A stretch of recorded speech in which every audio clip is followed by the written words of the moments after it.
Today we drove through ever tinier roads through California's southern Sierra Nevada range, amid endless gorgeous yellow hills and heart-stopping blue lakes.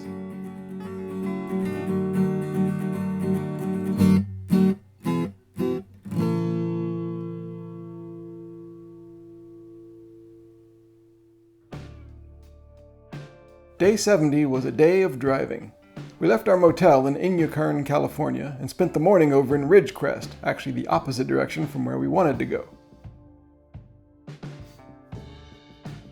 At a health center, Maceo got the stitches in her foot removed, while I perused some of the cheerful reading material in the waiting room. It was, of course, a sunny day, like it virtually always is here. Once we passed back by the Mayfair and Bernardino's, finally we were on roads new to us, deeper into California.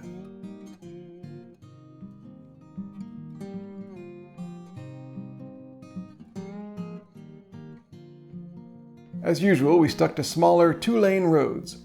At first, California 178 outside Inyokern seemed rather desolate, but not unpleasant. Soon, though, the Joshua trees returned. That's always welcome.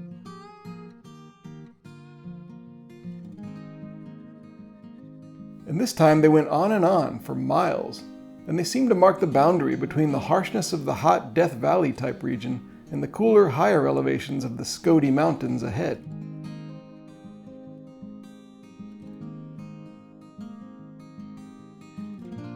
I was hoping for a day of relaxed driving through lovely scenery, and that's what we got. Large, smooth, rolling hills of different colors, scattered around wide valleys, and a perfect, unbroken blue sky.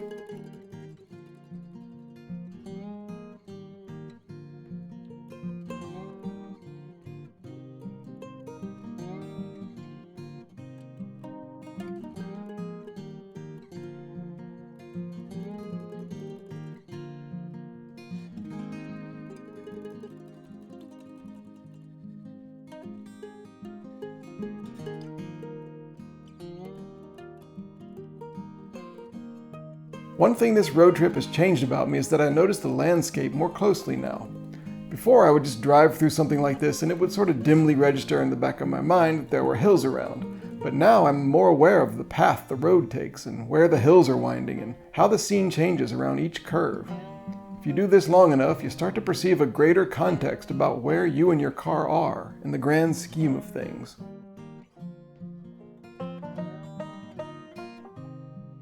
We left plenty of time for stopping on this drive today. Like here, we turned onto Easy Street to mail a Death Valley postcard from the post office in the community of Onyx, population 475. And a little further down the road, something else that made me pull over and drive through someone's property. You can't blame me though. Look, it's my very own personal road.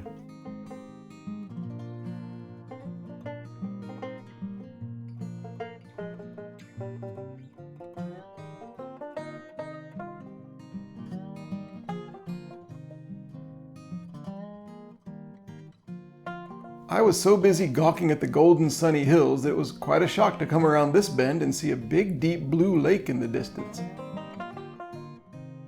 This is Lake Isabella. It was created in 1954 as a reservoir by damming the Kern River. So it may be a fake lake, but here at the foot of the Sierra Nevada range, you can't deny that the location is real and it's spectacular. Sorry, buddy.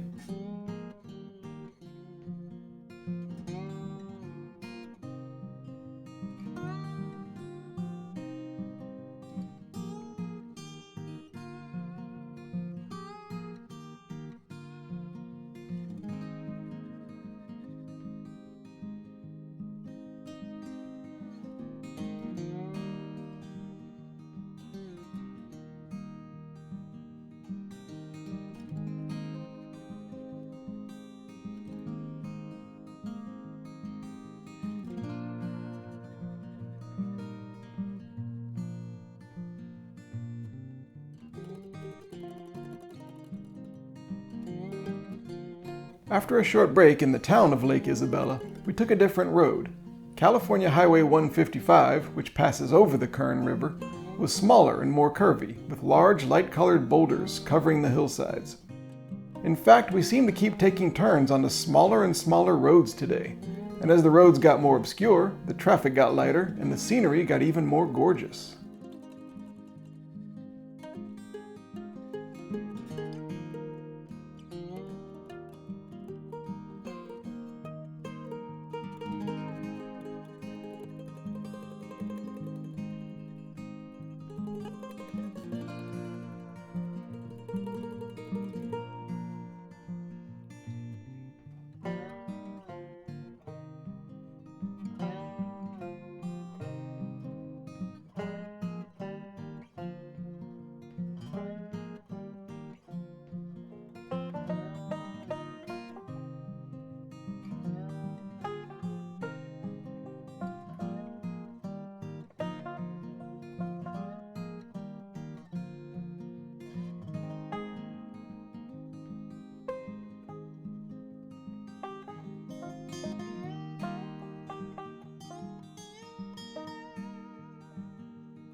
We finally ended up on something called Jack Ranch Road, a truly small and winding path through an explosion of unbelievable yellow meadows and endless hills. The dark green trees that dot the hillsides break up the vistas, but the main attraction for me was the sunny yellow-orange grass swaying in the afternoon breeze. No wonder California is called the Golden State. But that's enough from me. I'm going to shut up now and let the scenery, and maybe the occasional cow, do the talking.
It seemed like this sunshine farmland paradise might go on forever, like maybe we were caught in some kind of a road trip feedback loop.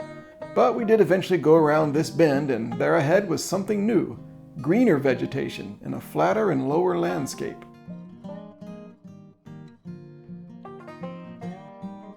These are the agricultural fields near Lindsay, California. Olives, cherries, oranges, apples, blackberries, and much more are all grown here.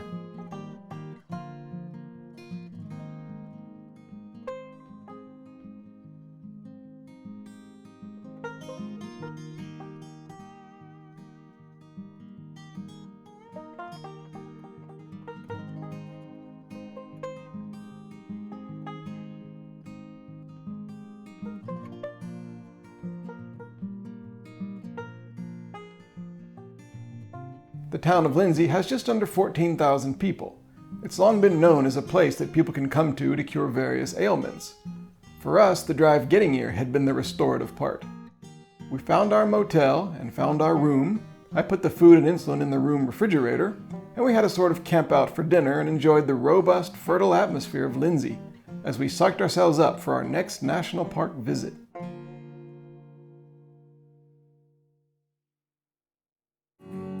Tomorrow we visit a true American classic, some of the planet's largest and oldest living things, the impossibly huge trees of Sequoia National Park.